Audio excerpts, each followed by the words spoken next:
ಕರ್ತನಲ್ಲಿ ಪ್ರಿಯರೇ, ಆತ್ಮದಾಹ ಕಾರ್ಯಕ್ರಮವನ್ನು ಕೇಳಲು ಪ್ರೀತಿಯಿಂದ ನಿಮ್ಮನ್ನು ಸ್ವಾಗತಿಸ್ತೇನೆ. ದೇವರು ನಿಮ್ಮನ್ನು ನಿಮ್ಮ ಕುಟುಂಬವನ್ನು ಈ ಕಾರ್ಯಕ್ರಮದ ಮೂಲಕವಾಗಿ ಆಶೀರ್ವದಿಸಲೆಂಬುದೇ ನಮ್ಮ ಪ್ರಾರ್ಥನೆಯಾಗಿದೆ. ಪ್ರಿಯರೇ,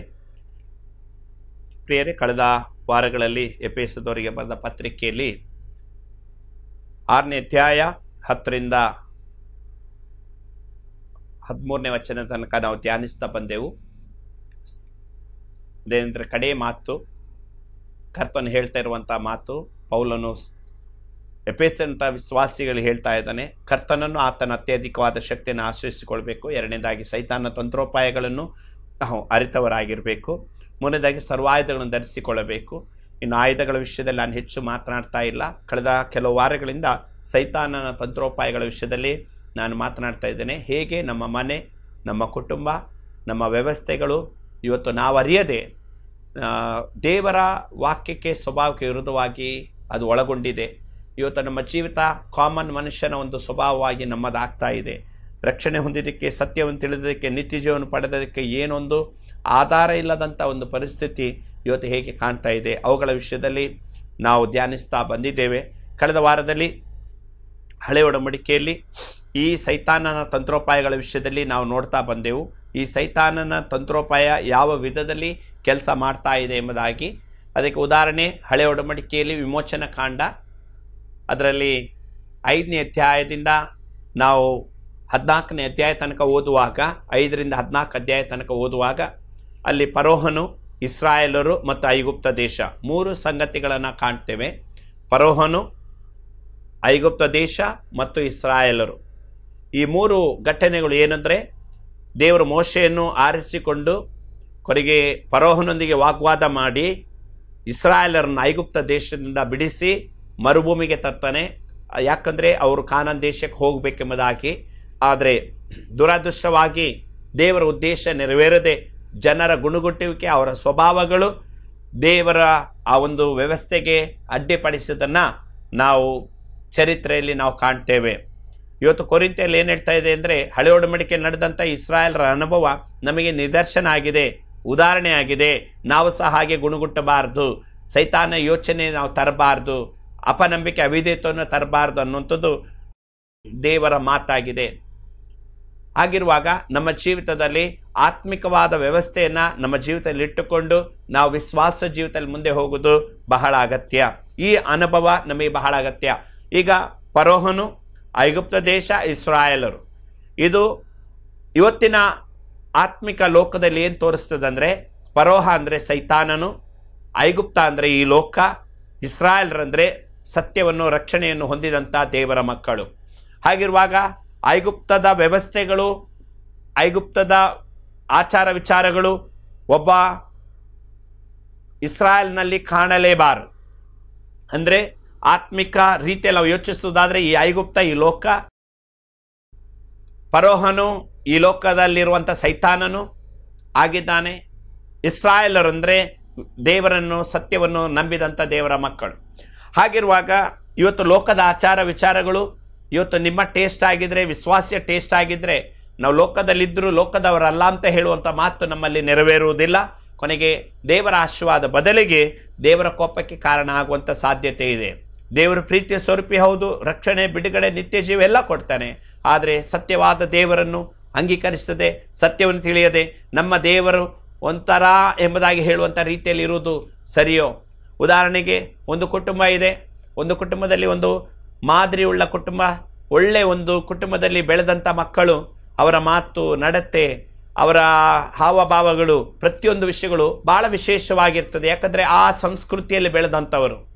ಅದೇ ಮಕ್ಕಳು ಒಟ್ರಾಸಿ ಬಿಂದಾಸಾಗಿ ಜೀವಿಸುವಂಥ ಒಟ್ರಾಸಿ ಜೀವನ, ಒಟ್ರಾಸಿ ಭಾಷೆ, ಒಟ್ರಾಸಿ ನಡತೆ, ಒಟ್ರಾಸಿ ಅವರ ಉಡುಗೆ ತೊಡುಗೆ, ಒಟ್ರಾಸಿ ಅವರ ಜೀವನ, ಒಂದು ರೀತಿ ಒಂದು ಹೇರ್ ಕಟ್ಟಿಂಗು ಇಲ್ಲ, ಒಂದು ರೀತಿಯ ಮನುಷ್ಯನ ಮುಖದ ಹಾಗೆ ಕಾಣುತ್ತೆ, ಒಂಥರ ವಿಚಿತ್ರ, ಒಂಥರ ಒಂದು ಬೀದಿಯಲ್ಲಿ ತಿರುಗಾಡುವ ಹಾಗಿರುವಂಥ ಪರಿಸ್ಥಿತಿ. ಹೇಳೋದು ಮಾತ್ರ ಒಳ್ಳೆ ಮನೆತನದವರು ಅಂತ ಅರ್ಥ ಇಲ್ಲ ಅಲ್ವಾ? ಹಾಗೆ ಇವತ್ತು ನಮ್ಮ ದೇವರು ಒಳ್ಳೆ ದೇವರು, ಸೃಷ್ಟಿಕರ್ತನಂತ ಹೇಳಿ ಸತ್ಯವನ್ನು, ಪ್ರೀತಿಯನ್ನು, ಐಕ್ಯತೆ, ಅನ್ಯೋನ್ಯತೆಯನ್ನು ನಮಗೆ ಕಲಿಸಿಕೊಟ್ಟು ನಡೆಸುವ ಕರ್ತನಂತ ಸುಸಂಸ್ಕೃತಿಯ ಒಂದು ವಾತಾವರಣ ಇದೆ ಅಂತ ಹೇಳುವಂಥ ನಾವು ನಮ್ಮ ಬಾಯಲ್ಲಿ ಬಂಡು ಭಾಷೆ, ನಮ್ಮ ಯೋಚನೆ ದುರಾಲೋಚನೆ, ನಮ್ಮ ವ್ಯವಸ್ಥೆಗಳೆಲ್ಲ ಅಡ್ಡದಿಡ್ಡಿ ಈ ರೀತಿ ಇದ್ದರೆ ನಮ್ಮ ದೇವರ ಮಕ್ಕಳಂತೆ ಹೇಗೆ ಹೇಳಲಿಕ್ಕೆ ಸಾಧ್ಯ? ಆದ್ದರಿಂದ ಐಗುಪ್ತ ದೇಶ ಅನ್ನುವಂಥದ್ದು ಒಂದು ಇದೆ, ಅದು ಈ ಲೋಕ. ಸೈತಾನನ ಅನ್ನೋದು ಫರೋಹ ಅಂದರೆ ಸೈತಾನನಾಗಿದ್ದಾನೆ. ನಂತರ ಇಸ್ರಾಯೇಲ್ರಂತ ಹೇಳಿದರೆ ನಾವು ಈ ಲೋಕದಲ್ಲಿದ್ದೇವೆ, ಲೋಕದವರಲ್ಲ. ಹಾಗಾಗಿ ನಮ್ಮ ಪ್ರಯಾಣ ಮುಂದಕ್ಕಿದೆ. ಚಿಯೋನ್ ದೇಶಕ್ಕೆ, ನಮ್ಮ ದೇಶಕ್ಕೆ ನಾವು ಪ್ರಯಾಣ ಮಾಡಬೇಕಾಗಿದೆ. ಹಾಗಾಗಿ ನಮ್ಮ ವ್ಯವಸ್ಥೆಗಳನ್ನು ಅರ್ಥ ಮಾಡಿಕೊಳ್ಳೋಣ. ಇಲ್ಲಿ ಸೈತಾನ ತಂತ್ರೋಪಾಯ ಏನಂದರೆ, ಮೊದಲನೇದಾಗಿ ಕಳೆದ ವಾರದಲ್ಲಿ ನಾವು 5ನೇ ಅಧ್ಯಾಯದಲ್ಲಿ ನಾವು 3ನೇ ವಚನ ಓದಿದ್ದೇವೆ, 2-3 ವಚನ. ಏನಂದರೆ ಫರೋಹನ ಹೇಳ್ತಾ ಇದ್ದಾನೆ ಮೋಶೆಗೆ, ಇಸ್ರಾಯೇಲರನ್ನು ನಾನು ಬಿಡುವುದೇ ಇಲ್ಲ.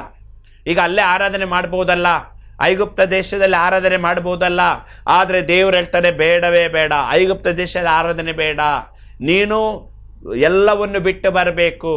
ಐಗುಪ್ತ ದೇಶವನ್ನು ಬಿಟ್ಟು ಬರದೆ ನಾನು ನಿನ್ನನ್ನು ಮೆಚ್ಚುವುದಿಲ್ಲ. ಇವತ್ತು ಅಬ್ರಹಾಮನನ್ನು ದೇವರು ಕರೆದಾಗ ದೇವರಿಗೆ ಕನಿಕರ ಇಲ್ವಾ? ದೇವರಿಗೆ ದಯೆ ಇಲ್ವಾ? ದೇವ್ರು ಏನು ಹೇಳ್ತಾ ಇದ್ದಾನೆ ಅಂದರೆ, ಅವರಿಗೆ ನೀನು ಎಲ್ಲರನ್ನು ಹೊಂದಿಕೊಂಡು ಬಾ ಅಂತ ಹೇಳಿಲ್ಲ, ಬಂಧು ಬಳಗ ಕುಟುಂಬ ಎಲ್ಲವನ್ನು ಬಿಟ್ಟು ಬಾ ಅಂತ ಹೇಳಿದ ಕೂಡಲೇ ಅವನು ಬಂದಿಲ್ವಾ? ಆತ್ಮಿಕ ವಿಷಯದಲ್ಲಿ ಯಾವಾಗಲೂ ಹೀಗೆ ಇರಬೇಕು.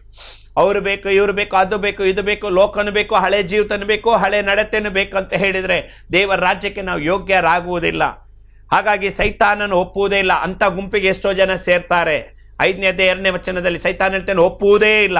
ಓಕೆ, ನೀನು ಹೇಳಿದ ಮೇಲೆ ನಾನೇನು ಮಾಡಲಿ? ಒಪ್ಪುವುದೇ ಇಲ್ಲ. ಅದೇ 10ನೇ ಅಧ್ಯಾಯದಲ್ಲಿ 10 ಮತ್ತು 11ನೇ ವಚನಕ್ಕೆ ಬರುವಾಗ ಅಲ್ಲಿ ನಾವು ನೋಡುತ್ತೇವೆ, ಫರೋಹನ ಹೇಳುವಂಥದ್ದು ಗಂಡಸರು ಮಾತ್ರ ಹೋಗಲಿ. ಗಂಡಸರು ಮಾತ್ರ ಹೋದರೆ ಏನು ಮಾಡ್ತಾರೆ? ಸ್ವಲ್ಪ ಸಮಯ ಆದಮೇಲೆ ಹಿಂತಿರುಗಿ. ಕೆಲವರು 1 ತಿಂಗಳಲ್ಲಿ ವಾಪಸ್ ಬರ್ತಾರೆ, ಇನ್ನು ಕೆಲವರು 40 ದಿವಸದಲ್ಲಿ ವಾಪಸ್ ಬರ್ತಾರೆ, ಇನ್ನು ಕೆಲವರು 6 ತಿಂಗಳಲ್ಲಿ ವಾಪಸ್ ಬರ್ತಾರೆ, ಇನ್ನು ಕೆಲವರು 1 ವರ್ಷದಲ್ಲಿ, ಜಾಸ್ತಿ ಅಂದರೆ 2 ಅಥವಾ ಎಲ್ಲಾದ್ರಂಥ ಅನಾನುಕೂಲತೆ ಇದ್ರೆ 3 ವರ್ಷದಲ್ಲಿ ವಾಪಸ್ ಬಂದೇ ಬರ್ತಾರೆ. ಅದಕ್ಕೆ ಸೈತಾನನ ನೆಕ್ಸ್ಟ್ ಆಲೋಚನೆ ಏನು ಗೊತ್ತಾ? ಇದನ್ನೆಲ್ಲರೂ ಗಮನದಲ್ಲಿ ಇಟ್ಕೊಳ್ಳಿ. ನಿಮ್ಮ ಭಕ್ತಿ ಸ್ವಲ್ಪ ಸಮಯಕ್ಕೆ ಮಾಡು, 6 ತಿಂಗಳಿಗೆ ಮಾಡು, 3 ತಿಂಗಳಿಗೆ ಮಾಡು, ಸ್ವಲ್ಪ ಸಮಯಕ್ಕೆ ಟೈಮ್ ಪಾಸಿಗೆ ಭಕ್ತಿ ಮಾಡು. ಏನಾದರೂ 40 ದಿವಸ ವ್ರತ ಹಿಡಿ, ಉಪವಾಸ ಮಾಡು, ಕೊನೆಗೆ ನೀನೇ ವಾಪಸ್ ಬಾ. ಕೊನೆಗೆ ಎಷ್ಟೋ ಜನ ಏನು ಮಾಡ್ತಾರೆ? ಸ್ವಲ್ಪ ಸಮಯ ಎಲ್ಲವನ್ನು ಬಿಟ್ಟು ವ್ರತ ಹಿಡಿದ ಹಾಗೆ ಒಳ್ಳೆ ಪ್ರಾರ್ಥನೆ, ಆರಾಧನೆ, ಸ್ತುತಿ, ಸ್ತೋತ್ರ ಎಲ್ಲ ಮಾಡಿ ಕೊನೆಗೆ ಅದೇ ಭಾಷೆ, ಅದೇ ಜೀವನ, ಅದೇ ನಡತೆ, ಅದೇ ಸ್ವಭಾವ. ಸೈತಾನ ಹೇಳ್ತಾನೆ ನನ್ನ ಪ್ಲ್ಯಾನ್ ಸಕ್ಸಸ್ ಆಯಿತು. ಆದರೆ ಇಲ್ಲಿ ಮೋಶೆ ಆರೋನ್ರು ಒಪ್ಪಲಿಲ್ಲ, ಗಂಡಸರು ಮಾತ್ರ ಹೋಗಲಿಕ್ಕೆ. ಅದನ್ನು ನಾವು 10ನೇ ಅಧ್ಯಾಯದಲ್ಲಿ ನಾವು ನೋಡ್ತೇವೆ. ಗಂಡಸರು ಮಾತ್ರ ಹೋಗಲಿ ಅಂತ ಹೇಳುವುದಕ್ಕೂ ಅವನು ಒಪ್ಪಲಿಲ್ಲ. ಇದೇನು ತೋರಿಸ್ತದೆ? ಸ್ವಲ್ಪ ಸಮಯ ಭಕ್ತಿ, ಸ್ವಲ್ಪ ಸಮಯ ಆರಾಧನೆ, ಸ್ವಲ್ಪ ಸಮಯ ರಿಫ್ರೆಶ್ಮೆಂಟ್ ಆಗಿ ಇರುವ ಹಾಗೆ. ಎಲ್ಲಿ ಹೋದರೂ ಪ್ರಾರ್ಥನೆ, ಕೂಟ ಎಲ್ಲ ಬೇಕು, ಆದರೆ ಏನು ಬೇಡ? ಸತ್ಯ ಬೇಡ, ಬಿಡುಗಡೆ ಬೇಡ. ತಿರುಗಿ ನೀನು ಏನು ಮಾಡಬೇಕು? ಗಂಡಸರು ಮಾತ್ರ ಹೋದರೆ ಆ 6 ತಿಂಗಳು, 3 ತಿಂಗಳು, 1 ವರ್ಷ, 2 ವರ್ಷ ಆದಮೇಲೆ ತಿರುಗಿ ನೀನು ಐಗುಪ್ತಕ್ಕೆ ಬರಬೇಕು. ಇವತ್ತೆಷ್ಟೋ ಜನ ರಕ್ಷಣೆ ಹೊಂದಿ ದೀಕ್ಷಾಸನ ತೆಗೆದುಕೊಂಡ ಮೇಲೆ ತಿರುಗಿ ಅವರ ಜೀವಿತದಲ್ಲಿ ಪ್ರತ್ಯೇಕತೆ ಇಲ್ಲದೆ, ಸಪರೇಷನ್ ಇಲ್ಲದೆ ತಿರುಗಿ ಐಗುಪ್ತ ದೇಶದ ಅನುಭವಕ್ಕೆ ಹೋಗುವುದನ್ನು ನಾವು ನೋಡ್ತೇವೆ. ಇವತ್ತು ಅನೇಕ ಗೊಂದಲಗಳನ್ನು ದೇವರು ವಾಕ್ಯದಲ್ಲಿ ಕೊಡಲಿಲ್ಲ, ಉಪದೇಶದಲ್ಲಿ ಕೊಡಲಿಲ್ಲ. ಸತ್ಯ ಒಂದೇ, ನಿತ್ಯ ಜೀವ ಒಂದೇ, ಪರಲೋಕ ಒಂದೇ. ಹಾಗಿರುವಾಗ ರಕ್ಷಣೆ ಅಂದಮೇಲೆ ರಕ್ಷಣೆ ಹೊಂದಲೇಬೇಕು, ದೀಕ್ಷಾಸನ ಹೊಂದಲೇಬೇಕು. ನಿನ್ನ ಹಳೆ ಜೀವಿತನ ಪ್ರತ್ಯೇಕ ಆಗಲೇಬೇಕು. ನಿನ್ನ ಜೀವಿತದಲ್ಲಿ ಬಿಡುಗಡೆ ಅಂದರೆ ಬಿಡುಗಡೆ ಹೊಂದಲೇಬೇಕು. ಎಲ್ಲವನ್ನು ನಿನ್ನ ಜೀವಿತದಲ್ಲಿ ಅಡ್ಜಸ್ಟ್ ಮಾಡಿ ಹೋಗ್ತೇನೆ ಅಂತ ಹೇಳಿದರೆ ಅದು ಯಾವುದೂ ನಡೆಯುವುದಿಲ್ಲ ಪ್ರಿಯರೇ. ಇವತ್ತು ನಮ್ಮ ಜೀವಿತ ದೇವರಿಗೋಸ್ಕರ ಮೀಸಲಾಗಿಟ್ಟಂಥ ಜೀವಿತ, ದೇವರಿಗೋಸ್ಕರ ಪ್ರತ್ಯೇಕಿಸಲ್ಪಟ್ಟಂಥ ಜೀವಿತ.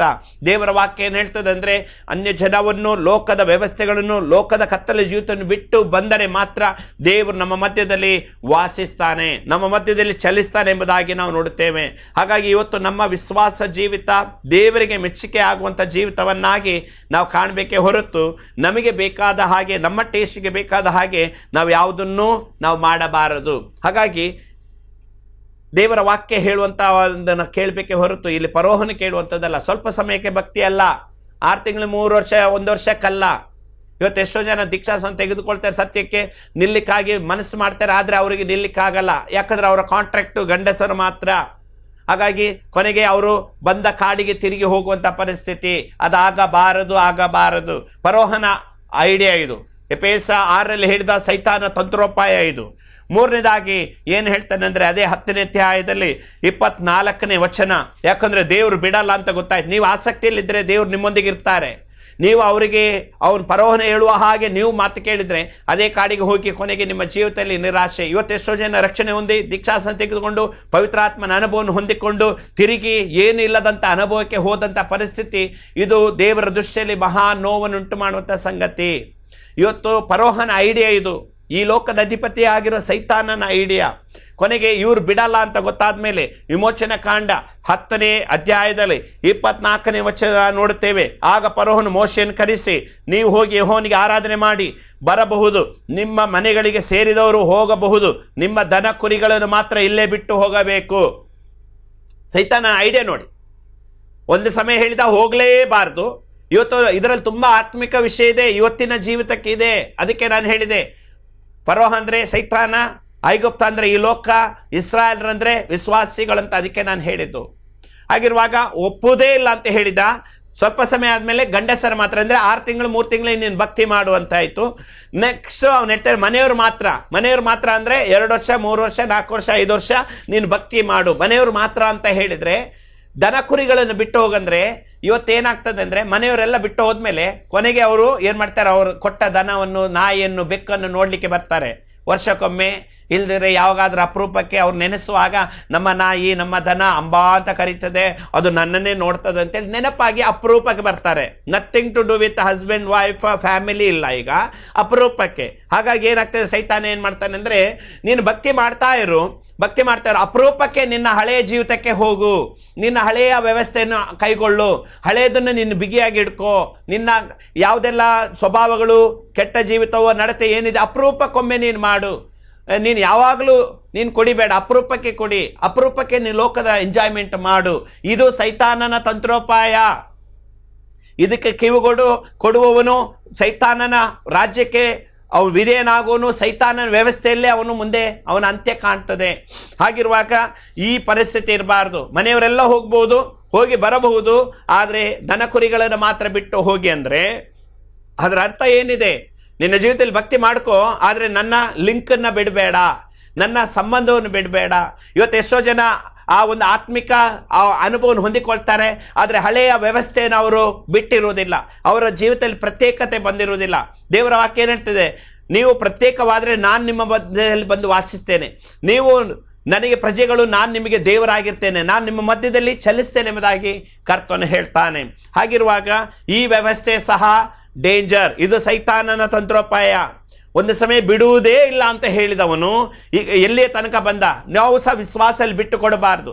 ಬಿಡುವುದೇ ಇಲ್ಲ ಅಂತ ಹೇಳಿದವನು ಗಂಡಸನ್ನು ಮಾತ್ರ, ಮನೆಯವರು ಸಹಿತಾಯಿತು, ಈಗ ಎಲ್ಲರೂ ಹೋಗಬಹುದು, ಆದರೆ ದನ ಕುರಿಗಳನ್ನು. ಆದರೂ ಸಹ ಇಲ್ಲಿ ಫರೋಹನು ಬಿಟ್ಟು ಕೊಡಲಿಲ್ಲ. ಏನು ಮಾಡಿದ? ಯಾವ ರೀತಿಯಲ್ಲಿ ನಾನು ಅದಕ್ಕೆ ಅವಕಾಶ ಕೊಡುವುದಿಲ್ಲ ಅಂತ ಹೇಳಿದಾಗ 12ನೇ ಅಧ್ಯಾಯ 32ನೇ ವಚನಕ್ಕೆ ಬರುವಾಗ ಅಲ್ಲಿ ವಾಕ್ಯ ಬಹಳ ಚೆನ್ನಾಗಿ ಹೇಳ್ತದೆ. ಏನಂದರೆ, ನೀವು ಕೇಳಿಕೊಂಡ ಮೇರೆಗೆ ಯೆಹೋವನನ್ನು ಆರಾಧಿಸಿರಿ, ನೀವು ಕೇಳಿಕೊಂಡಂತೆ ನಿಮ್ಮ ಕುರಿ ದನಗಳನ್ನು ತೆಗೆದುಕೊಂಡು ಹೋಗಬಹುದು, ಅದಲ್ಲದೆ ನನ್ನ ಹಿತಕ್ಕಾಗಿ ಪ್ರಾರ್ಥಿಸಿ. ಹೇಗೆ ಬಂತು? ಒಬ್ಬ ವ್ಯಕ್ತಿ ದೇವರಿಗೋಸ್ಕರ ನೀವು ಮನಸ್ಸು ಮಾಡಿದರೆ ಹಿಂಸೆ, ಕಷ್ಟ, ಕಣ್ಣೀರು ಏನೇ ಬಂದರೂ ಫರೋಹನ ಹೇಳ್ತಾ ಇದ್ದಾನೆ, ನೀ ನನಗೋಸ್ಕರ ಪ್ರಾರ್ಥಿಸಿರಿ. ನೀವೆಲ್ಲವನ್ನು ತಗೊಂಡು ಹೋಗ್ಬೋದು, ಆದರೆ ನಮಗೋಸ್ಕರ ಸಹ ನೀವು ಪ್ರಾರ್ಥಿಸಿರಿ ಎಂಬುದಾಗಿ ಹೇಳುವಂಥ ಒಂದು ಪರಿಸ್ಥಿತಿ ಇವತ್ತು ನಿಮ್ಮ ಜೀವಿತದಲ್ಲಿ ಇದೆಯೋ? ಕೇಳ್ತಿರಂತ ಪ್ರಿಯರೇ, may be it is your experience. ನಿಮ್ಮ ಜೀವಿತದಲ್ಲಿ ಒಂದು ವ್ಯವಸ್ಥೆ ದೇವರು ಬಯಸ್ತಾನೆ. ಇವತ್ತು ನಮ್ಮ ಆತ್ಮಿಕ ಜೀವಿತದಲ್ಲಿ ನಮಗೆ ಅದು ಅವಕಾಶ ಇದೆ. ನೀವು ಹೇಳಬೇಕು, ಹೌದು, ನನ್ನ ದೇವರು ನನಗೆ ಸಹಾಯ ಮಾಡಿದ್ದಾನೆ. ನನಗೆ ವಿರೋಧವಾಗಿದ್ದವರು, ಅಡ್ಡಗಾಲಿಟ್ಟವರು, ಆತ್ಮೀಯತೆಗೆ ಅಡ್ಡಗಾಲಿಟ್ಟವರು, ಆತ್ಮಿಕೆಗೆ ಅಡ್ಡಗೋಡೆ ಕಟ್ಟಿದವರೇ ಇವತ್ತು ವಿಶ್ವಾಸಕ್ಕೆ ಬರುವಂತೆ ದೇವರು ಮಾಡಿದ್ದಾನೆ, ಸತ್ಯವನ್ನು ತಿಳಿಯುವಂತೆ ಮಾಡಿದ್ದಾನೆ ಅಂತ ಹೇಳುವುದೇ ಆತ್ಮಿಕ ಕಾರ್ಯಗಳು. ಇವತ್ತು ಆ ರೀತಿಯಲ್ಲಿ, ಯಾಕಂದರೆ ವಾಯುಮಂಡಲ ಚಲಿಸುವಂಥ ದುಷ್ಟ ಪಿಚಾಚನ ಕಾರ್ಯಗಳು. ಇವತ್ತು ಅನೇಕ ಭಿನ್ನಾಭಿಪ್ರಾಯಗಳಿಂದ ಇರಬೇಕಂತ ದೇವರ ಚಿತ್ತ ಇಲ್ಲ. ಇವತ್ತು ನಾವೆಲ್ಲರೂ ಒಂದಾಗಿ ಸತ್ಯದಲ್ಲಿ ಇರಬೇಕನ್ನೋದೇ ದೇವರ ಚಿತ್ತ. ನಾವೆಲ್ಲರೂ ನಂದು ಶ್ರೇಷ್ಠ ಕನಿಷ್ಠ ಅಂತ ಹೇಳಲಿಕ್ಕಲ್ಲ ದೇವರು ನಮ್ಮನ್ನು ಇಟ್ಟದ್ದು. ಸತ್ಯ ಒಂದೇ ಇದೆ, ಅದನ್ನು ಪಾಲಿಸಬೇಕು. ಎಲ್ಲರೂ ಹೋಗಿ ನನಗೋಸ್ಕರ ಸಹ ಪ್ರಾರ್ಥಿಸಿ. ಎಂಥ ಸಂತೋಷ ಅಲ್ವಾ? ಆ ನಂತರ then comes fifth point, chapter 12 verse 48. ಅಲ್ಲಿ ಏನು ಹೇಳ್ತದೆ ಅಂದರೆ, ನಿಮ್ಮ ಬಳಿ ವಾಸವಾಗಿರೋ ಪ್ರದೇಶ ಯೆಹೋವನಿಗೆ ಪಸ್ಕ ಹಬ್ಬವನ್ನು ಆಚರಿಸಬೇಕೆಂದು ಅಪೇಕ್ಷಿಸಿದರೆ ಅವರಿಗೆ ಸೇರಿದ ಗಂಡಸನ್ನು ಸುನ್ನತಿ ಮಾಡಿಸಿಕೊಳ್ಳಬೇಕು. ತರುವಾಯ ಅವರು ಹತ್ತಿರ ಬಂದ ಹಬ್ಬವನ್ನು ಆಚರಿಸಬಹುದು. ಅಂಥವನು ಸ್ವದೇಶದವನಂತೆ ಇರುವನು, ಆದರೆ ಸುನ್ನತಿ ಮಾಡಿಸಿಕೊಳ್ಳದವನು ಆ ಭೋಜನವನ್ನು ಭೋಜನವನ್ನು ಮಾಡಲೇ ಕೂಡದು. ಸ್ವದೇಶವನ್ನು ನಿಮ್ಮಲ್ಲಿ ವಾಸವಾಗಿರೋ ಪ್ರದೇಶವನ್ನು ಒಂದೇ ವಿಧಿ ಇರಬೇಕು. ಹಾಗಾದ್ರೆ ಒಂದು ಪಸ್ಕಾ ಹಬ್ಬದ ಅನುಭವ. ಈಗ ಇದೆಲ್ಲ ಆದ್ಮೇಲೆ ಏನಾಯ್ತು? ಪಸ್ಕಾ ಹಬ್ಬದ ಔತಣ. ಈ ಪಸ್ಕಾ ಹಬ್ಬದ ಔತಣ ಹೇಳಬೇಕಾದ್ರೆ ಸುಮಾರು ವಿಷಯಗಳಿದೆ. ಏನಾಗ್ತದೆ ಅಂದ್ರೆ, ಇವತ್ತು ಯಾರ್ಯಾರೋ ನಿಲುವು ಪಟ್ಟಿಗಳಲ್ಲಿ ರಕ್ತದ ಗುರುತಿದೆಯೋ ಆ ಗುರುತನ್ನ ಸಂಹಾರ ದೂತನು ದಾಟಿ ಹೋಗುವುದಿಲ್ಲ, ಅವರ ಮನೆಗೆ ಸಂಹಾರ ಹೋಗುವುದಿಲ್ಲ. ಯಾರ್ಯಾರ ಮನೆಗಳಲ್ಲಿ ಗುರುತು ಪಟ್ಟಿ ಇಲ್ವೋ ಅವರ ಮನೆಗಳಿಗೆ ಹೋಗಿ ಅವರ ಚೊಚ್ಚಲ ಮಕ್ಕಳನ್ನು ಸಂಹಾರ ಮಾಡುವುದನ್ನು ನಾವು ನೋಡ್ತೇವೆ. ಅವಾಗ ಯಾರ್ಯಾರು ಇಸ್ರಾಯೇಲ್ ಮನೆಗಳಲ್ಲೆಲ್ಲ ಅವರ ಬಾಗಿಲುಗಳಲ್ಲಿ ನಿಲುವು ಪಟ್ಟಿಗಳಿತ್ತು, ರಕ್ತದ ಗುರುತಿತ್ತು. ಹಾಗಾಗಿ ಸಂಹಾರ ದೂತನು ಅವರ ಮನೆಯನ್ನು ಹಾದು ಹೋದ. ಅವರ ಮನೆಯಲ್ಲಿ ಯಾವ ಮಕ್ಕಳ ಕೊಲ್ಲುವಂಥದ್ದು ಆಗಲಿಲ್ಲ. ಉಳಿದ ಮನೆಗಳೆಲ್ಲ ಅರಚಾಟ ಕಿರಿಚಾಟ ಆಯಿತು. ಆದರೆ ಯಾರ ಮನೆಗಳಲ್ಲಿ ನಿಲುವು ಪಟ್ಟಿ ಇತ್ತು, ಯಾರು ಇದನ್ನೆಲ್ಲ ದಾಟಿ ನಿಂತಿದ್ದರೋ, ದೇವರ ಮಕ್ಕಳು ಇಸ್ರಾಯೇಲರಾಗಿದ್ದರೋ, ಅವರ ಮನೆಯಲ್ಲಿ ಹಬ್ಬದ ವಾತಾವರಣ. ಅವರೆಲ್ಲರೂ ಹಬ್ಬವನ್ನು ಆಚರಿಸಿ ಪಸ್ಕದ ಕುರಿಯನ್ನು ಕೊಯ್ದು ಅವರು ಸಂತೋಷ ಪಡ್ತಾ ಹಬ್ಬವನ್ನು ಅನುಸರಿಸ್ತಾ ಇದ್ದಾರೆ. ಆದರೆ ಉಳಿದವರು ಗೋಳಾಟ. ಹಾಗಾದ್ರೆ ಒಬ್ಬರಿಗೆ ಹಬ್ಬ, ಇನ್ನೊಬ್ಬರಿಗೆ ಗೋಳಾಟ. ಇದು ಹೇಗೆ ಬಂತು? ಇದು ಬರ್ತದೆ. ಇವತ್ತು ನಿಮ್ಮ ಜೀವಿತ ಊರೆಲ್ಲ ಕಷ್ಟ, ಕಣ್ಣೀರು, ಗೋಳಾಟ ಇದ್ರು ದೇವರು ನಿನ್ನನ್ನು ಕೈ ಬಿಡುವುದಿಲ್ಲ. ನೀನು ವಾಕ್ಯಕ್ಕಾಗಿ ಸತ್ಯಕ್ಕಾಗಿ ನಿಂತಿದ್ರೆ ದೇವರು ನಿನ್ನನ್ನು ಆಶೀರ್ವಿಸಿ ಉನ್ನತ ಸ್ಥಾನಕ್ಕೆ ನಡೆಸ್ತಾನೆ. ಆರನೇದಾಗಿ ಏನ್ ಬರ್ತದಂದ್ರೆ, ಇನ್ನೊಂದು ಡೇಂಜರ್ ಕಾದಿದೆ. ಏನಂದ್ರೆ 13ನೇ ಅಧ್ಯಾಯ 18ನೇ ವಚನ ಮತ್ತು 14ನೇ ಅಧ್ಯಾಯ 5ನೇ ವಚನಕ್ಕೆ ಬರುವಾಗ ಅಲ್ಲಿ ನಾವು ನೋಡುತ್ತೇವೆ, ಇಸ್ರಾಯೇಲರೆಲ್ಲರೂ ಓಡಿ ಹೋದರೆಂಬ ವರ್ತಮಾನ ಫರೋಹನೇ ತಿಳಿದು ಅವರ ವಿಷಯದಲ್ಲಿ ಫರೋಹನ ಮನಸ್ಸು, ಅವರ ಪರಿವಾರದವರ ಮನಸ್ಸು ಬೇರೆ ಆಯಿತು. ಅವರು ಇದೇನು ಮಾಡಿದು ಅಂತ ನಿಮಗೆ ದಾಸರಾಗಿ ಇಸ್ರಾಯೇಲರು ಯಾತಕ್ಕೆ ಹೊರಡಿಸಿದೆವು ಅಂದುಕೊಂಡು ಅವರೇನು ಮಾಡಿದರು? ರಥಗಳನ್ನು ಕಟ್ಟಿಕೊಂಡು ಅವರನ್ನು ಬೆನ್ನಟ್ಟಿ ಓಡಿಸಿಕೊಂಡು ಬರಲಿಕ್ಕೆ ಶುರು ಮಾಡಿದರು. ಇದು ಬಹಳ ವಿಷಯ ಇದೆ. ಮೇ ಬಿ ಮುಂದಿನ ದಿವಸಗಳಲ್ಲಿ ನಾನು ತುಂಬ ವಿವರವಾಗಿ ಅದರ ವಿಷಯದಲ್ಲಿ ಹೇಳಲಿಕ್ಕೆ ನನಗೆ ಮನಸ್ಸಿದೆ ಪ್ರಿಯರೇ. ಏನಂದರೆ, ನೀವೆಲ್ಲವನ್ನು ಬಿಟ್ಟು ಬಂದಿದ್ದೀರಾ. ಪಸ್ಕದ ಹಬ್ಬ ಅಂದರೆ ರಕ್ಷಣೆ ಆನಂದ, ದೀಕ್ಷಾಸನ ಆನಂದ, ಪರಲೋಕದ ಅನುಭವದೊಂದಿಗೆ ನೀವು ಮುಂದಕ್ಕೆ ಬರುವಾಗ ಕೊನೆಗೆ ಸೈತಾನ ಏನು ಮಾಡ್ತಾನೆ? ಇನ್ನು ನೀವು ಐಗುಪ್ತ ದೇಶಕ್ಕೆ ಹೋಗೋದು ಬೇಡ, ಐಗುಪ್ತ ದೇಶಕ್ಕೆ ನೀವು ಮನಸ್ಸು ಮಾಡೋದು ಬೇಡ, ಅವನೇ ನಿಮ್ಮನ್ನು ಬೆನ್ನಟ್ಟಿಕೊಂಡು ಬರುವ ಹಾಗೆ ಬರುವಂಥ ಒಂದು ಪರಿಸ್ಥಿತಿ, ಬೆನ್ನಟ್ಟಿಕೊಂಡು ಬಂದು ನಿಮ್ಮನ್ನು ಕ್ಯಾಪ್ಚರ್ ಮಾಡುವಂಥ ಪರಿಸ್ಥಿತಿ. ಒಂದು ಸಾರಿ ನೀವು ಐಗುಪ್ತ ದೇಶ ಬಿಟ್ಟ ಮೇಲೆ ಚಿಂತೆ ಮಾಡೋದು ಬೇಡ. ದೇವರು ನಿಮಗೋಸ್ಕರ ಮಾರ್ಗ ತೆರೀತಾನೆ, ದೇವರು ನಿಮಗೋಸ್ಕರ ಅದ್ಭುತ ಮಾಡ್ತಾನೆ. ನೀವು ಮುಂದೆ ಬಂದದ್ರಿಂದ ಅಲ್ಲಿ ರೆಡ್ ಸಿ ಓಪನ್ ಆಯಿತು, ಕೆಂಪು ಸಮುದ್ರ ವಿಭಾಗಿಸಲ್ಪಟ್ಟಿತ್ತು. ಕೊನೆಗೆ ಆ ಒಣನೆಲವಾಗಿ ದೇವರು ಅವರಿಗೆ ಮಾರ್ಗ ಮಾಡಿಕೊಟ್ಟ. ಓಡಿಸಿ ಬಂದಂಥ ಫರೋಹನ ಸೈನ್ಯದವರೇ ಅವರಿಗೆ ಜಲ ಸಮಾಧಿಯಾಗಿ ಸತ್ತರು. ಇವತ್ತಿಗೂ ಸಹ ನಾವು ನೋಡ್ತೇವೆ, ಆರ್ಕಿಯಾಲಜಿಕಲ್ ಇದರಿಂದ ಎಷ್ಟೋ ಸಂಶೋಧನೆ ಮಾಡಿದ್ರೆ ಇವತ್ತಿಗೂ ಸಹ ಕೆಲವು ಗಾಲಿಗಳು, ಆ ರಥಗಳ ಆ ಚಕ್ರಗಳು ಇವತ್ತಿಗೂ ಕಾಣ್ತದೆ. ಇಂಟರ್ನೆಟ್ ಅಲ್ಲಿ ಇವತ್ತಿಗೂ ನಮಗೆ ಸಿಗ್ತದೆ. ಅದೆಲ್ಲ ಚರಿತ್ರೆ. ಹಾಗಾದರೆ ದೇವರ ಮಕ್ಕಳಿಗೆ ದಾರಿ ಆಯಿತು, ಅದೇ ದಾರಿ ದೇವರ ವಿರೋಧಿಗಳಿಗೆ ಸಮಾಧಿ ಆಯಿತು. ಇವತ್ತು ಸತ್ಯಕ್ಕಾಗಿ ನಿಂತರೆ ಸತ್ಯವು ನಿಮ್ಮನ್ನು ಬಿಡಿಸ್ತದೆ. But never make a compromise with truth. ಸತ್ಯದೊಂದಿಗೆ ಯಾವತ್ತೂ ನೀವು ಹೊಂದಾಣಿಕೆ ಮಾಡ್ಕೊಳ್ಬೇಡ. ದೇವರ ಮಗನಾಗಿ ಮಗಳಾಗಿ ಬಾಡು. ಇವತ್ತು ಮನುಷ್ಯರಿಂದ ಬರುವಂಥ ಅಡ್ಡಿ ತಡೆಗಳು ಅದು ತಾತ್ಕಾಲಿಕ. ಮನುಷ್ಯನಿಗೆ ಹೆದರಿ ನೀನು ಹೋದ್ರೆ ಮನುಷ್ಯನು ನಾಶ ಆಗ್ತಾನೆ, ನೀನು ನಾಶ ಆಗ್ತೀಯ, ಮತ್ತೆ ನಿತ್ಯ ನಾಶನಕ್ಕೆ ನೀವು ಒಯ್ಯಲ್ಪಡ್ತೀಯ. ಆದರೆ ಇವತ್ತು ನೀನು ಸತ್ಯಕ್ಕಾಗಿ ನಿಂತರೆ, ವಾಕ್ಯಕ್ಕಾಗಿ ನಿಂತರೆ, ಇವತ್ತು ಏನು ಅಡೆತಡೆಗಳಿದ್ರು ದೇವರು ಅದನ್ನು ನೀಗಿಸ್ತಾನೆ, ದೇವರು ಅದನ್ನು ತೆರೆದುಕೊಡ್ತಾನೆ. ದೇವರ ಕಾರ್ಯ ನಿಮ್ಮ ಜೀವಿತದಲ್ಲಿ ಬಲವಾಗಿ ಕರ್ತನು ನಡೆಸಿಕೊಡ್ತಾನೆ. ಮಾತ್ರವಲ್ಲ, ಏನಾಗ್ತದಂದ್ರೆ 6 ವಿಷಯಗಳಾಯಿತು, ಫಾಲೋಯಿಂಗ್ ಬರ್ತಾ ಇದ್ದಾರೆ, ಅವ್ರದ್ದೆಲ್ಲ ಫೇಲಿಯರ್ ಆಯಿತು. ಈಗ 14ನೇ ಅಧ್ಯಾಯ 12ರಿಂದ 13ನೇ ವಚನ ತನಕ ಓದುವಾಗ ಅಲ್ಲಿ ನಮಗಿರುವಂಥ ಸತ್ಯಾಂಶ, ಇವತ್ತು ನಿಮ್ಮ ವಿಶ್ವಾಸ ಜೀವಿತ ಇದಾಗಿರ್ಬೇಕು. ಏನಂದ್ರೆ ಮೋಶೆ ಹೇಳ್ತಾ ಇದ್ದಾನೆ, ಜನರಿಗೆ ನೀವು ಅಂಜಬೇಡಿರಿ, ಸುಮ್ಮನೆ ನಿಂತುಕೊಂಡಿದ್ದು ಯೆಹೋವನು ಈ ಹೊತ್ತು ನಿಮ್ಮನ್ನು ರಕ್ಷಿಸುವ ರೀತಿಯನ್ನು ನೋಡಿರಿ. ನೀವು ಈ ಹೊತ್ತು ನೋಡುವ ಐಗುಪ್ತರನ್ನು ಇನ್ನು ಮುಂದೆ ಎಂದಿಗೂ ನೋಡುವುದಿಲ್ಲ. ಆಮೇನ್. ದೇವನಾಮಕ್ಕೆ ಸ್ತೋತ್ರವಾಗಲಿ. ಒಂದು ಕಾಲ ಬರ್ತದೆ, ಒಂದು ದಿವಸ ಬರ್ತದೆ, ನಿನ್ನ ಮನೆಗೆ ರಕ್ಷಣೆ ಬಂದಾಗ, ನಿನ್ನ ಮನೆಗೆ ಬಿಡುಗಡೆ, ಪಾಪ ಪರಿಹಾರ ಬಂದಾಗ ನೀವು ಅದೇ ರೀತಿಯಾಗಿ ಮೋಶೆ ಸ್ಥಾನದಲ್ಲಿ ನಿಂತು ಹೇಳ್ಬೋದು. ಇವತ್ತು ನಾವೆಲ್ಲರೂ ಯಾಜಕ ವರ್ಗದವರು, ಪೇತ್ರ ಪತ್ರಿಕೆಯಲ್ಲಿ ನಾವು ಹೇಳುವ ಹಾಗೆ. ಹಾಗಾಗಿ ನಿಮ್ಮ ಮನೆಗೆ ನೀವೇ ಮೋಶೆ ಆಗಿದ್ದುಕೊಂಡು ವಿಶ್ವಾಸಿಯೇ, ರಕ್ಷಣೆ ಹೊಂದಿದಂಥ ವ್ಯಕ್ತಿಯೇ, ನಿಮ್ಮ ಮನೆಗೆ ನೀನೇ ಮೋಶೆ ಆಗಿದ್ದೀಯಾ. ನೀನು ಅದನ್ನು ಹೇಳು, ನಮ್ಮನ್ನು ರಕ್ಷಿಸುವ ರೀತಿಯನ್ನು ನೋಡು. ಇವತ್ತು ಮೊದಲು ಬಾಧಿಸ್ತಾ ಇದ್ದಂಥ ಈ ಐಗುಪ್ತರು ಇನ್ನು ಮುಂದೆ ಎಂದಿಗೂ ನೀವು ನೋಡುವುದಿಲ್ಲ. ಈ ಅಶ್ಯೂರೆನ್ಸ್ ನಿಮ್ಮ ಮನೆಯಲ್ಲಿ ಇದೆಯಾ? ಅಥವಾ ಪ್ರತಿ ಸಾರಿ ಅಯ್ಯೋ ದೇವರೇ ಕಾಪಾಡು, ರಕ್ಷಿಸು, ನಡೆಸು, ಬಿಡಿಸು, ಇದೆಂಥ ಕತೆ, ನನ್ನ ಗತಿ ಏನೆಂಬುದಾಗಿ ಗುಣಗುಟ್ಟುವ ಪರಿಸ್ಥಿತಿಯ ಇದಾಗಬಾರ್ದು. ಇವತ್ತು ದೇವರು ನಿನ್ನನ್ನು ಕರೆದದ್ದು ದೇವರ ಮಹಿಮೆಯ ಕಾರ್ಯಕ್ಕಾಗಿ. ಹಾಗಾಗಿ ದೇವರಿಗಾಗಿ ನೀನು ನಿಲ್ಲು. ನೋಡಿ ಹೇಗೆ ಪ್ರೊಸೀಜರ್ ಬಂತು. ಒಂದು ಸಮಯದಲ್ಲಿ ಐಗುಪ್ತದಲ್ಲಿದ್ದು ಅವರ ಬಂಧನದಲ್ಲಿದ್ದಿ ಅವರ ಹತ್ರ ಕೇಳುವಾಗ ನಿಮಗೆ ಪ್ರೇಯರ್ ಮಾಡಲಿಕ್ಕೇ ಅವಕಾಶ ಕೊಡಲ್ಲ, ಒಪ್ಪುವುದೇ ಇಲ್ಲ, ನಾನು ಬಿಡುವುದೇ ಇಲ್ಲ ಅಂತ ಹೇಳಿದಂತ ಅದನ್ನು ಕೇಳುವ ಎಷ್ಟೋ ಜನರಿದ್ದಾರೆ, ಎಷ್ಟೋ % ಜನರಿದ್ದಾರೆ. ಎರಡನೇ ಸ್ಟೇಜಿಗೆ ಬರುವಾಗ ಗಂಡಸರು ಮಾತ್ರ ಹೋಗಲಿ, ಅಂದರೆ ಅಪರೂಪಕ್ಕೆ ಹೋಗಿ ಭಕ್ತಿ ಮಾಡಿ ಬಾ ಅಷ್ಟೇ, ಮತ್ತೆ ನೀನು ಈ ಲೋಕದಲ್ಲೇ ಇರು ಅನ್ನುವಂಥ ಅದನ್ನು ಮಾತು ಕೇಳುವ ಎಷ್ಟೋ ಜನರಿದ್ದಾರೆ. ಇದು ಸೈತಾನ ತಂತ್ರೋಪಾಯ. ಮೂರನೇದಾಗಿ ಮನೆಯವರು ಮಾತ್ರ ಹೋಗಿ ದನ ಕುರಿಗಳನ್ನು ಬಿಡಿ. ಅದರ ಅರ್ಥ ಏನಿದೆ? ನೀನು ಸ್ವಲ್ಪ ಸಮಯ ಆದಮೇಲೆ ನಿನ್ನ ವಿಶ್ವಾಸ ಜೀವಿತದಲ್ಲಿ ಹಿಂತಿರುಗಿ ಬಾ. ಮತ್ತೆ ಅವನು ಹೇಳ್ತಾನೆ ಎಲ್ಲರೂ ಹೋಗ್ಬೋದು, ದನ ಕುರಿಗಳನ್ನು ಬಿಡಿ ಅಂದರೆ ಅಪರೂಪಕ್ಕೆ ನಿನ್ನ ಜೀವಿತದಲ್ಲಿ ಭಕ್ತಿ ಮಾಡು, ನೀನು ಇಲ್ಲೇ ಇರು. ಅಥವಾ ನೀನು ನಿನ್ನ ಜೀವಿತದಲ್ಲಿ ಅಪರೂಪಕ್ಕೆ ಬಂದು ಲೋಕವನ್ನು ಪಾಪವನ್ನು ಮಾಡು, ಮತ್ತೆ ನೀನು ಭಕ್ತಿಯಲ್ಲಿ ಮುಂದುವರಿ, ಅದನ್ನು ಕೇಳುವವರಿದ್ದಾರೆ. ಇದೆಲ್ಲ ದಾಟಿದ ಮೇಲೆ ಎಲ್ಲರೂ ಹೋಗಬಹುದು ಅಂತ ಹೇಳ್ತದೇನೆ. ಕೊನೆಗೆ ಅಲ್ಲಿ ಹಬ್ಬ ಆಗ್ತದೆ. ಹಬ್ಬದ ನಂತರ ಪುನಃ ಸೈತಾನ ಹಿಂಬಾಲಿಸ್ಕೊಂಡು ಬರ್ತಾನೆ, ಶೋಧನೆಗಳು ಬರ್ತದೆ. ಭಯ ಪಡೋದು ಬೇಡ. ಒಂದು ಸಾರಿ ನೀನು ಬಿಡುಗಡೆ ಹೊಂದಿದ್ರೆ ಜಯದ ಮಾರ್ಗ, ಕೆಂಪು ಸಮುದ್ರ ವಿಭಾಗಿಸುವ ಕಾರ್ಯ ದೇವರು ಮಾಡ್ತಾರೆ. ಎರಿಕೋ ಕೋಟೆ ಬೀಳಿಸುವ ಕೆಲಸ ದೇವರು ಮಾಡ್ತಾರೆ. ನೀನು just rejoice in the lord, ದೇವರನ್ನು ಸಂತೋಷ ಪಡು. ನಂತರ 7ನೇದಾಗಿ ನಾವು ನೋಡುತ್ತೇವೆ, ಅವನ ಜೀವಿತದಲ್ಲಿ ಒಂದು ಸೆಕ್ಯೂರ್ಡ್ ಲೈಫ್, ಒಂದು ರೀತಿ ನನಗೇನು ಚಿಂತೆ ಇಲ್ಲ, ನನ್ನ ಕರ್ತನನ್ನು ಕಾಯ್ತಾನೆ, ನನ್ನ ಗುಡಾರವನ್ನು ಕಾಯ್ತಾನೆ, ನನ್ನ ಕಾಲುಗಳನ್ನು ತಗಳಿಂದ ಎತ್ತಿಕೊಳ್ತಾನೆ, ನನ್ನ ಜೀವಿತದಲ್ಲಿ ಹಾಗೂ ರಾತ್ರಿ ನನಗೆ ಚಿಂತೆ ಮಾಡಬೇಕಾಗಿಲ್ಲ, ನನ್ನ ಕರ್ತನ ನನಗೆ ನಡೆಸ್ತಾನೆ. ಇದು ನಿಮ್ಮ ಕುಟುಂಬದಲ್ಲಿ ಇವತ್ತಿದೆಯಾ ಪ್ರಿಯರೇ? ನಿಮ್ಮ ಮನೆಗಳಲ್ಲಿದೆಯಾ? ಇದು ಇರಬೇಕು. ಸೈತಾನ ತಂತ್ರೋಪಾಯಗಳು ಎಫೆಸ 6ರಲ್ಲಿ ಹೇಳಿದಾಗೆ ಸೈತಾನನ ತಂತ್ರೋಪಾಯಗಳನ್ನು ನಾವು ಅರಿಯದವರಲ್ಲವಲ್ಲ. ಅದನ್ನು ತಿಳಿದುಕೊಂಡು ನಾವು ಜಯ ಸಾಧಿಸೋಣ.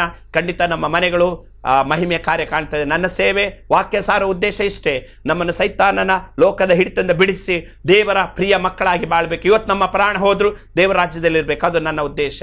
ಹಾಗಾಗಿ ಕೇಳುವಾಗ ಹೇಗೆ ಆಗ್ತದೋ ಅದು ನನ್ನ ವಿಷಯ ಅಲ್ಲ. ನಾವು ದೇವರೊಂದಿಗೆ ಬಾಂಧವ್ಯವನ್ನು ಹುಡ್ಕೊಳ್ಬೇಕು. ದೇವರ ಹಾಗೆ ನಮ್ಮನ್ನು ನಡೆಸಲಿ, ದೇವರು ನಿಮ್ಮನ್ನು ಆಶೀರ್ವಿಸಲಿ. ಇದು ನನಗೋ ಎಂಬುದಾಗಿ ಭಾವಿಸ್ತಾ ಇರ್ಬೋದು. ಪ್ರಿಯ ಸಹೋದರಿ, ಅದು ನಿನಗಾಗಿ, ನಿನ್ನ ಕುಟುಂಬಕ್ಕಾಗಿ ದೇವರು ನಿನ್ನನ್ನು ಆಶೀರ್ವಿಸಲಿ. ಪ್ರಾರ್ಥಿಸೋಣ. ಪ್ರೀತಿ ಸ್ವರೂಪನ ದೇವರೇ, ಈ ಅಮೂಲ್ಯವಾದ ಸಮಯಕ್ಕಾಗಿ ಸ್ತೋತ್ರ.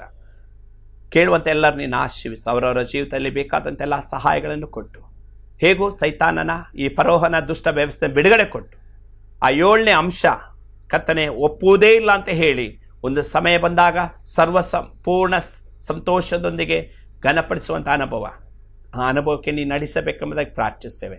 ಎಲ್ಲರನ್ನ ಆಶೀರ್ವಿಸು. ನಿನ್ನ ಕೃಪೆ ನೀನು ನಡೆಸಿಕೊಡು. ಘನಮಾನಿಗೆ ಸಲ್ಲಿಸ್ತೇವೆ. ಯೇಸುವಿನ ನಾಮದಲ್ಲಿ ಬೇಡ.